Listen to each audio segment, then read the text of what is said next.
নমস্কার বন্ধুরা, উর্মিলার রান্নাঘরে অনেক অনেক স্বাগত। আপনারা ভালো আছেন তো? এই যে দেখতে পাচ্ছেন, এটা হচ্ছে ব্রিকেট মাছ। এই মাছটাকেই আজকে রান্না করব আলু আর পেঁপে দিয়ে। কত সুন্দর মাছটাকে এখন কেটে নিবে।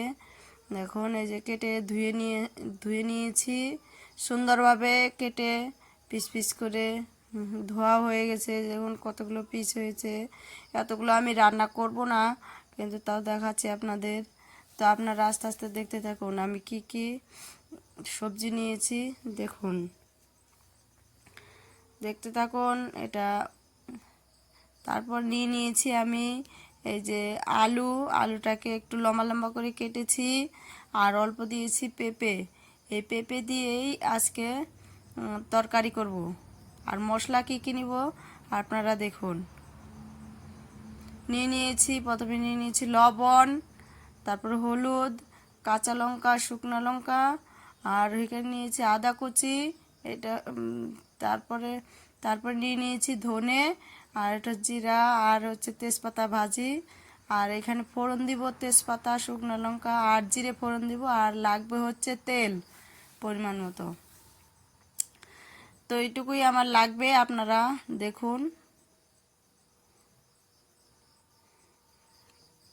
পাতলা ঝোল করব, তার জন্য তা মশলাগুলোকে আমি বেটে নিব সুন্দরভাবে। তারপরে আপনারা দেখতে থাকুন। এইটুকুই দিয়ে রান্না করব। তারপর আমি উনানের উপর কড়াই বসিয়ে দিয়েছি। এই যে কড়াইটা আমার গরম হয়ে গেছে, তো আমি একটু তেল দিয়ে দিব মাছটা ভাজি করার জন্য। মাছ ভেজে নিব আমি সুন্দরভাবে। তো মাছটাকে আমি আগেই হলুদ আর লবণ দিয়ে মাখিয়ে নিয়েছি। এই দেখুন, তারপর আমি তেলটা একটু নেড়ে চেড়ে দিলাম। নেড়ে চেড়ে দেওয়ার পর আমি এখন এই মাছগুলোকে দিয়ে দিব। দেখুন, হলুদ আর লবণ দিয়ে মেখে নিয়েছিলাম, এই মাছগুলোকে আমি এখন দিয়ে দিলাম তেলের উপর সুন্দরভাবে। কড়াইটাও আমার গরম হয়েছে সুন্দর। আস্তে আস্তে আমি মাছগুলো ভেজে নিব। এখন আমি মাছটাকে উল্টে দিব। এই দেখুন, উল্টে দিচ্ছি মাছটাকে সুন্দরভাবে উল্টে দিচ্ছি।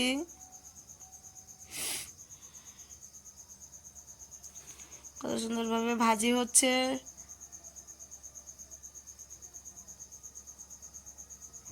তারপর আমি একটা থালার মধ্যে নামিয়ে নিলাম। তারপর আমার দেখুন আরেকবার আমি মাছটা দিব। এই দেখুন, লেজাটা ভেজে নিব আমি এবার। আগে সম্পূর্ণ মাছ হয়নি, এবার একটা লেজা ছিল, তো লেজাটাকে আমি ভেজে নিব। ওই যে সুন্দরভাবে ভাজি করে নিচ্ছি। তারপর আমি এই লেজাটাকেও নামিয়ে নিয়েছি। তারপরে দেখতে থাকুন বন্ধুরা। তো আমার অতগুলো আমি তেল নামিয়ে নিয়েছি, একটু তেল। তো তারপরে একটু ফোড়ন দিব, তেজপাতা, শুকনো লঙ্কা আর হচ্ছে জিরে ফোড়ন দিব। ফোড়ন দিয়ে দিলাম। তারপরে আমি সবজি দিয়ে দেবো, যেহেতু তেলটা আমার হিট হয়ে গেছে বেশি। তো সবজি দিয়ে দিলাম সবজিটাকে। তারপর আমি নেড়ে চেড়ে নিলাম সুন্দরভাবে। তারপরে আমি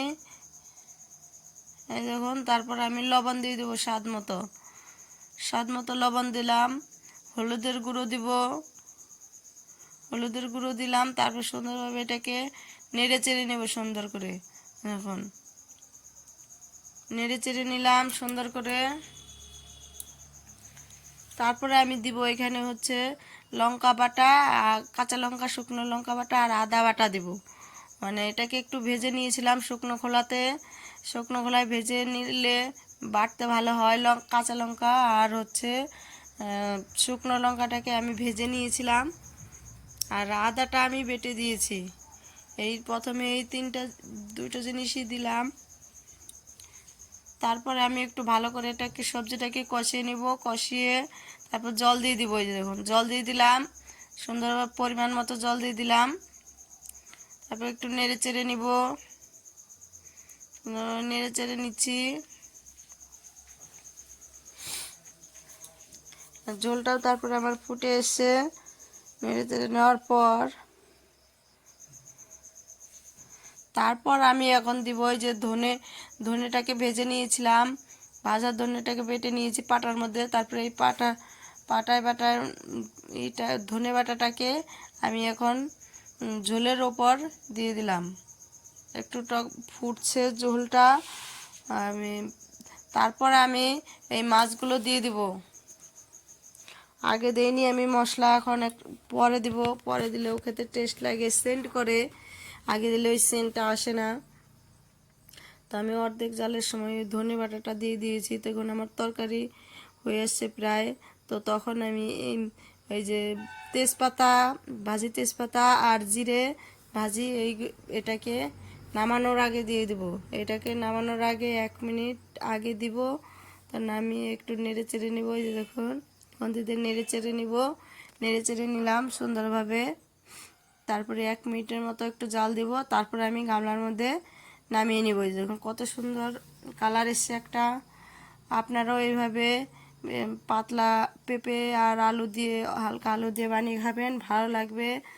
আর ভিডিওটি ভালো লাগলে অবশ্যই সাবস্ক্রাইব করবেন, শেয়ার লাইক অবশ্যই করবেন। আর আপনারা ভিডিওটা অনেক ভিডিও দেখার জন্য ধন্যবাদ।